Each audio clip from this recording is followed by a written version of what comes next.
Hey everybody, welcome to Tuesday, and I look more normal today. It's amazing how much makeup I have to put on with proper studio lighting to look remotely like the way I normally do.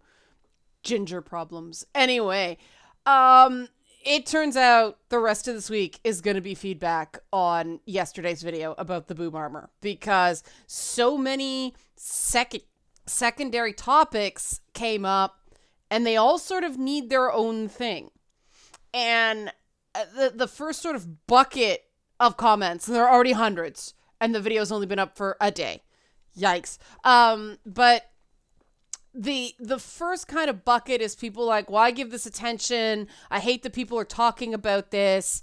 And I want to sort of address why it's important, why this sort of criticism is actively a bad thing instead of just annoying. Like why these criticisms allegedly from a feminist lens are actually kind of misogynist. Not kind of, actually, misogynist. I'll just come right out and say it. So if you like this sort of thing, because it tends to get me nothing but hate from very nasty people whose bread is buttered on this kind of misogyny posing as feminism, help support this channel, become a monthly patron, patreon.com/Leanna K. Now, I am using the term misogyny as a fear and or hatred of women or the feminine. So that includes feminine gender performance, gender expression, and gender identity. Okay? Because fictional characters, especially in video games, don't have chromosomes.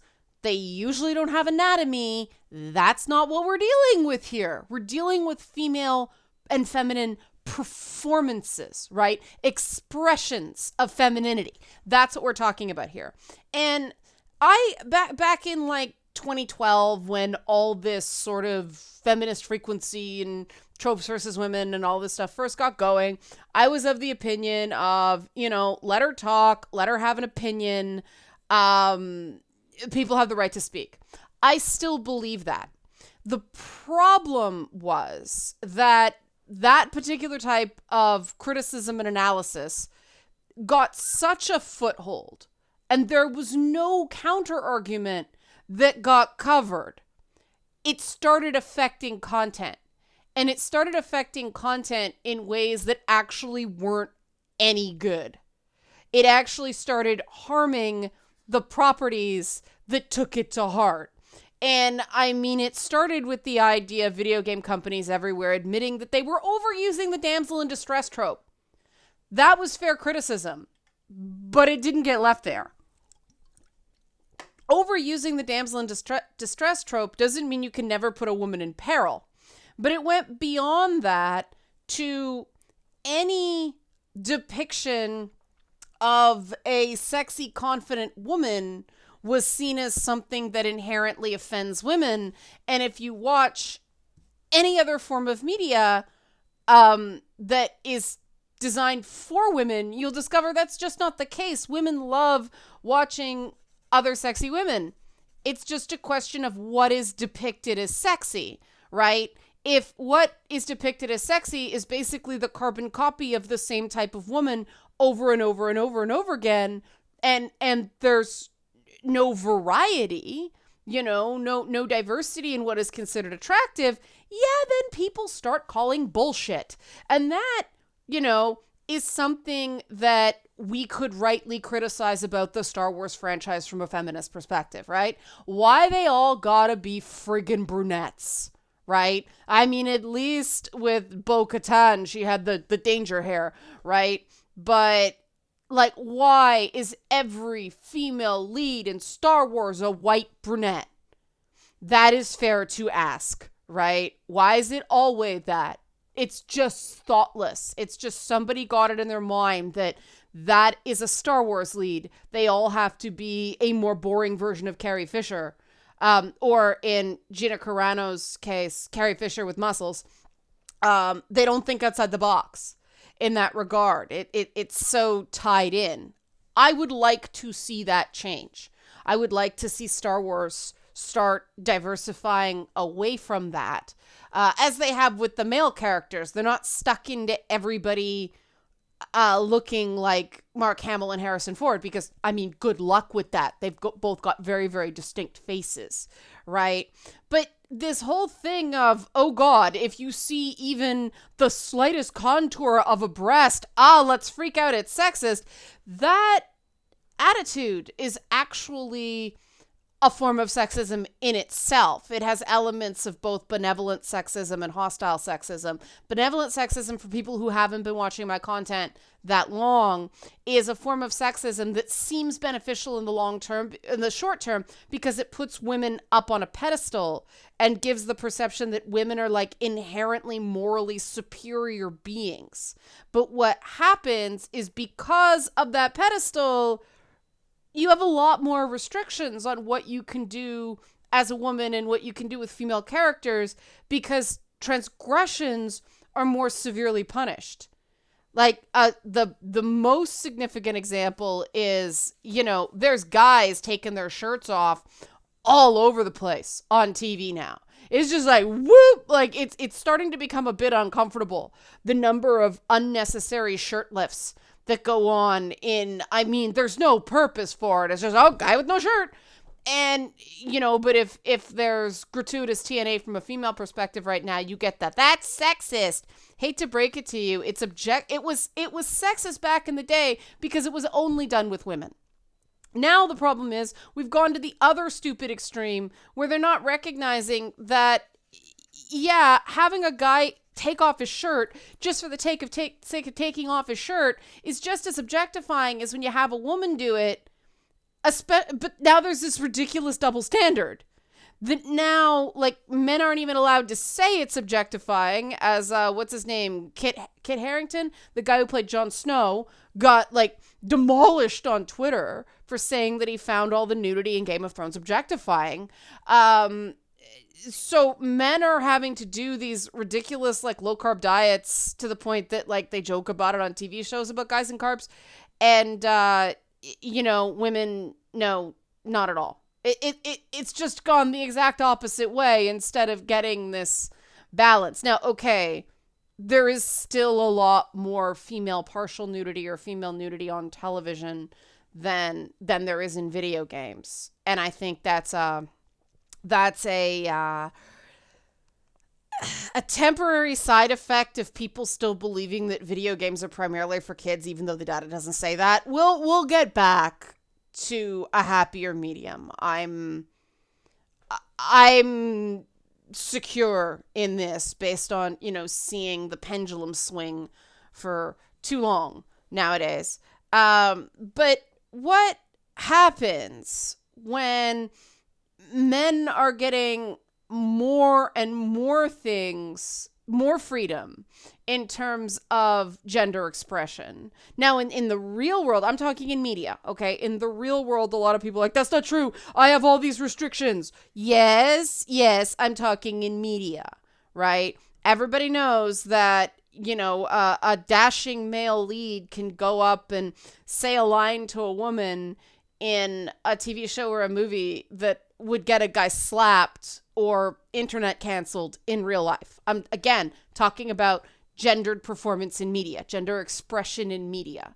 So now, gay characters are acceptable. Guys are being more sort of open, flamboyant. There's more like open.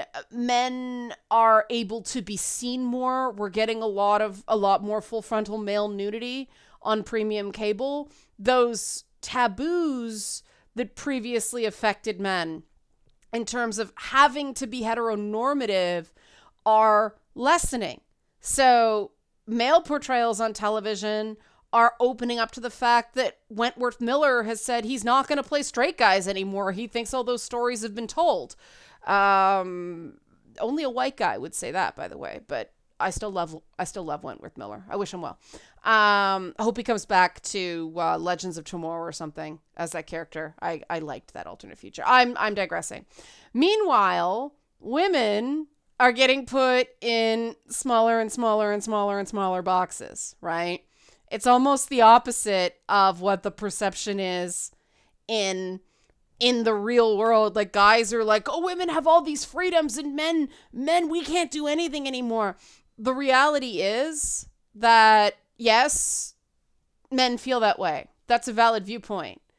I wish those guys would start listening to the fact that women don't feel like we have more freedom, because every choice we make now labels us as a particular trope. And then we are stuck in that, and we are not able to be anything but that. So it's just as restrictive, just in a different way, right? You can't be attractive and smart, right? Because the minute you're attractive, you're, the boob armor police come to get you, right? Then automatically, you're, as much as they say don't slut shame, they slut shame the minute they get the opportunity to. It's ridiculous. For all of the fake don't slut shame that's out there, slut shaming is still an international pastime. I don't care what anybody says. I see the comments that are posted about me on allegedly left-wing forums. They are so slut-shamey. So slut-shamey. It's ridiculous. So, what happens is that because men performatively in media have all this freedom about, you can be anime is a totally different deal. So I'm talking about Western media, right? Because in anime, there's the bishis, but there's also the tsunderes. Is that how you pronounce it? Tsundere? Tsundere. I'm terrible at Japanese pronunciation, but the one who starts as like cold or sort of standoffish, but they're really warm inside. There's a lot more. One of the things I'm discovering playing fan service games is fan service games are one of the few forms of video games right out there where it's a cast of female characters and they all have radically different personalities. Like, that's what's funny about Senran Kagura. For all the complaints people have about that franchise, every girl has a distinct personality. It would be great if there were games made like that more for adult women, but I understand the trope is that kind of high school thing. But the problem in the West is the minute you try to make a character even remotely interesting, then you flag on one of those tropes. Oh, if you give her any background, any cultural trait that isn't Western, she's exoticized, right? If she's LGBTQ+, she's supposed to just be somehow this representation of every non-straight woman out there, right? If that character doesn't perfectly embody the experience of every lesbian on the planet, somebody writes a hot take, right? It's not realistic. It doesn't reflect my experience. There is no single experience, period, end of story, right? Is something gratuitous? Does something seem, decidedly more for the male audience than for other, LGBTQ players? That's fair, but she doesn't mirror my experience exactly, therefore she's bad. That's not okay. And this is the thing. Increasingly, I'm wondering if we even need to talk about benevolent sexism, because the reality is underneath benevolent sexism lurks hostile sexism. Now, perhaps the benevolent sexism term is still useful because it describes the thing we're seeing, right? These things that in the short term seem advantageous for women, but actually harm us in the long run. That's important to understand, because then you get the other side of guys saying, well, we're getting harmed in the short term, so, at least you get the long term. And that's short-sighted too, right? Because the other side of that is that part of the reason there's such a leadership gap with women is because of benevolent sexism. Like, Joe Biden has a pick to lead up the Pentagon. I'm blanking on her name right now, but she's got both private and public sector experience. She's been around for a long time. She's well regarded in defense fields. And there are a lot of female CEOs in the defense industry. But that's not how I don't remember her name because the news is covering Biden picks woman to lead the Pentagon. It's not just any woman. She's not interchangeable with other women. She's a person with a unique set of skills who earned she's qualified for the job. It's not just you, woman, you're going to head up the Pentagon.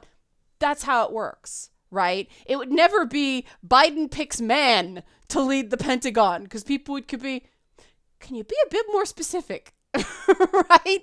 Like, that's the problem with it. One of the markers of objectification is fungibility, also known as interchangeability. And when you do that, Biden picks woman to lead Pentagon, or Biden thinking about picking a woman to lead a Pentagon, that is making that particular woman interchangeable with all other women. That's the problem. And when you get into this whole, boob armor bad thing, that's a fungible approach as well. Because I always use The Witcher as an example of a game that I will defend certain sexy, ridiculous, gravity-defying costumes and not others, because the sorceresses in the game not only use glamours, but they're protected by magic in battles. So yes, their clothes are literally being held up and held on by magic. Fair game, man. Go nuts. You've explained it. But vests having nothing, just skin here. Her leather jacket is open when the one part you want to protect more than anything else from an arrow is right here, the heart. Yeah, and that's the one part that's totally vulnerable and she ain't got no magic. That's fucking dumb. Okay? I like Vess as a character. I cannot stand her design in The Witcher. It makes no sense. Why would anybody without a death wish dress like that for that job, right? One arrow, it's Monty Python and the Holy Grail all of a sudden, Vess comes in, message for you, sir, arrow sticking out of her. It's stupid. They went too far with that. But I'll focus my criticism on that because there's an explanation for the sorceresses being able to dress that way. It would have been better if here's this dynamic, vivacious, interesting woman that was a little different. There are lots of different kinds of sexy. Sometimes showing less skin is more sexy, as The Mandalorian shows, because I admit that one lady, the one not Katie Sackhoff, not Bo-Katan, the other, the Latina lady, I was like, whoa, sexy Mandalorian. I'm confused, right? And fully clothed from head to toe. It was just that hip to waist ratio thing they had going on. It's like, whoa, like the way they padded out the hips. It was like, hello. And that's a way of going, one of these things is not like the other, without this misogynist boob armor bad that's happening with additional apostrophes. And this is what I'm talking about, gender expression and gender performance. In a work of fantasy, you do not get the benefit of representation unless you allow for symbols of femininity and female gender performance. That does not mean that every woman in your work, in your IP, has to be a girly girl. It does mean you have to have some element of the feminine to represent the feminine. You can't just have women who act like men. That's not inclusion. That's ranking masculine performance and masculine expression as more desirable and more positive than feminine expression and feminine performance. And that's misogyny. That's saying male performance good, female performance bad, scary, gross. We're not supposed to do that. No accepted feminist analysis does that. This is a misunderstanding based on, I went to the same school, so one of the things I don't like about the York Gender Studies program is it's an interdisciplinary program, meaning profs can cherry pick. They want a result and they cherry pick their methodology to get that result, instead of it being, all right, we have individual courses in anthropology, I teach gender and game design, where I talk about gender expression and that kind of stuff. Within a game design course, it is not an entire program of gender and game design. It's one module in the program. That's the way it should be, because then there's some sort of academic and analytical rigor, not I'm going to have a gut reaction and find a whole bunch of fancy words to justify my gut reaction. Because having a bad reaction doesn't mean you understand why you're having that bad reaction. And having a bad reaction might not be about the character. It might be about work you have to do in yourself. And I don't know why anybody around Anita Sarkeesian doesn't recognize this is somebody who clearly feels very insecure around other women. Maybe because of bad experience in the past, maybe because of bad experience in the present. Like, maybe she keeps getting screwed over. I don't know. But I think it's undeniable that that's there right now.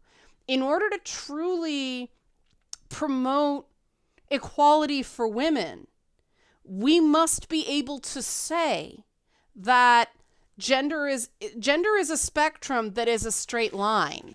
Okay, I'll use a ruler here. Instead of gender being male at the top, like hyper masculine at the top, hyper feminine at the bottom, which is what boob armor bad under any circumstances says, that's giving the masculine state primacy. What we want the gender spectrum to be is cutesy cute girl with pink bow on one side, hyper masculine wall of meat on the other, but it's all lateral, right? So you got your Bishies and you got, sort of your female tanks that kind of have performances and expressions of both genders kind of all mixed up in the middle. And it's lateral. There's no better or worse than anything else. They're all valid choices, but you want a representation of all those choices, right? The way Dragon Age has like an Aveline or like a Cassandra, but they also have an Isabella or a Vivienne who are very glamorous and very feminine and use that femininity as power, right? Awesome. That's the way it's done. Ew, boob armor really is not, okay? Again, gender identity, gender expression, and gender performance are not the same. I got to do a completely different video on that because that's a topic for another time. The truth is that female cut Kevlar exists because Kevlar doesn't work properly if it's not fitted properly, right? That, and you don't want gaping holes here where you can get shot, right? Now, again, this is a space fantasy setting, right? We don't know for sure how Beskar, the metal that the Mandalorian armor uses, works, right? So it's all kind of space magic in a lot of ways. We shouldn't think about this too hard. But what we should be very, very concerned about is any opinion claiming to be feminist that claims that feminine performance is inherently bad. Feminine performance isn't sexual. Feminine is not inherently sexual, just like masculine isn't inherently sexual. Sexy does not mean sexual every time. Like I said, sometimes things are sexier with more clothes, right? What's her name? Allegra Van Helsing from the anime? I mean, there's an example. Barring the feminine is just bad. Short version. Why is my nose going red? I don't know why. I don't want to make it sound like if something is sexualized, then it's inherently bad too. It's not, okay? Appropriate pro-social sexualization is good. It's good to have examples in media of women who you can find attractive still being treated with respect. That we need more media where women don't immediately come under greater threat because they're considered beautiful or sexy. That's bad messaging, right? Men are allowed to be attractive and not be expected to be hidden away for their own good, right? Men can be attractive and not be considered dumb. I mean, there are certain types of attractive that are dumb, but that's more about behavior than about straight up appearance. Two guys can have exactly the same basic features. It's their behavior that determines whether you think they're dumb or not, right? I mean, Brad Pitt's got that, especially when he was younger, the blonde-haired surfer thing going on. Nobody just automatically assumed anymore that Brad Pitt's dumb. He's done too many, humanitarian works and stuff like that. I also think there's a big difference in complaining about the very narrow representation of what types of people are allowed to be depicted as sexy and attractive in media and demonizing all sexuality in media. There's a big issue with people who are not conventionally attractive having their sexuality held up for mockery and played for laughs. That's a valid criticism. Okay, we should broaden what's considered attractive and sexy in media just because, hey, I know the thick fans are out there, right? I know the BBW fanciers are out there. That's one of the things I learned in TV, that people don't put, a cavalcade of skinny white women on TV because that's what the audience likes, right? They just do it because that's what they always did. It became this status symbol somehow. And apparently nobody checked, because when I was casting for TV, I'm like, you know what? I'm going to give girls who don't look typically, size 4 skinny blonde with implants kind of thing. I'm going to give them a chance, see how it goes. And let me tell you, it was popular. Like, really popular. And that's when I learned that all the stuff media tells us about what people find attractive is a big load of bullshit. Okay? And that's what we should be going for. I'm very happy in The Mandalorian that, Cara Dune is, they don't make her mannish. They don't spend the whole time going on about how ugly she is the way they did with Brienne of Tarth. And okay, I know in the books that is the character in Game of Thrones, but come on. Gwendolyn Christie is objectively not ugly. Okay? And it got to the point where every time they did that, I'm like, I just want to punch this show in the face, because I found her nobility incredibly attractive and incredibly sexy. And then they had that whole brief great thing with her and Jaime Lannister, and they blew it because they rushed the drama. But these are the discussions we can have without overthinking high fantasy and overthinking space opera, right? We can discuss issues of execution. That's totally fair. Those are discussions we need to have. It's really important for people to discuss how they find people outside of that very narrow window of conventionally attractive. It's important we express that we do find things outside of that very narrow window attractive, so that, developers can resist people go, oh, she's ugly. Like the people who said they think Cassandra's ugly in Dragon Age. What do you want? Sarah, the face sculpt. Okay, I see that. But Cassandra? Come on. That's just objectively not true. Okay? And that's the sort of thing. You can't move the goalposts and expect to be taken seriously in either direction, right? You can't go, Cassandra's ugly, and be taken seriously. Like, no. Cassandra is of above average attractiveness. She's just not flaunting her femininity and sexuality the way, Vivienne is. And even if she was, there's other eye candy characters in the game. That's not what Cassandra's about, okay? But you can't just move the goalposts on something like boob armor in a never-ending quest for relevance, because enragement is engagement, and that's how you make money either. It's fun to debate the ins and outs of Beskar armor as long as everybody recognizes it's not real. Like, it's fun to sort of figure out, like, a lot of really cool debates came up, and I'll talk more about this on Feedback Friday, but about how does Beskar armor deflect energy blast? Does it absorb energy blast? Does it convert the energy? How does Beskar work, right? But there was no belief in any of that fun discussion that Beskar is a real thing, right? That we can go make a suit out of in the real world.